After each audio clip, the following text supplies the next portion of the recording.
اگر آپ کسی کی بے عزتی کر رہے ہیں تو حقیقت میں آپ اپنی عزت کھو رہے ہیں۔ آپ کو خود کی نظر میں اٹھنا ہوگا۔ جو انسان خود کی نظر سے اٹھ گیا وہ دنیا کی نظر میں اپنے آپ اٹھ جائے گا۔ اگر کسی چیز کو دل سے چاہو تو پوری کائنات اسے تم سے ملانے میں لگ جاتی ہے۔ ہار اور جیت ہماری سوچ پر ہے۔ مان لیا تو ہار، ٹھان لیا تو جیت۔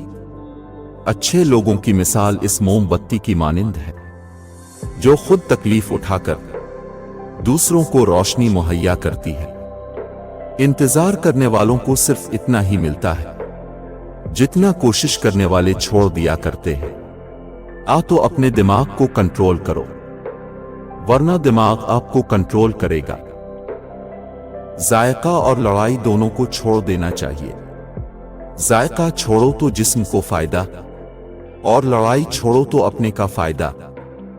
رشتے کبھی قدرتی موت نہیں مرتے، ان کو ہمیشہ انسان ہی ختم کرتا ہے، کبھی نفرت سے، کبھی نظر اندازی سے اور کبھی غلط فہمی سے۔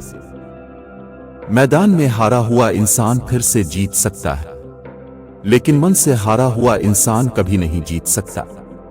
خوبصورت رشتہ ہے میرا اور خدا کے بیچ میں، زیادہ میں مانگتا نہیں اور کم وہ دیتا نہیں۔ جس انسان نے کبھی غلطی نہیں کی اس نے کبھی کچھ نیا کرنے کی کوشش نہیں کی۔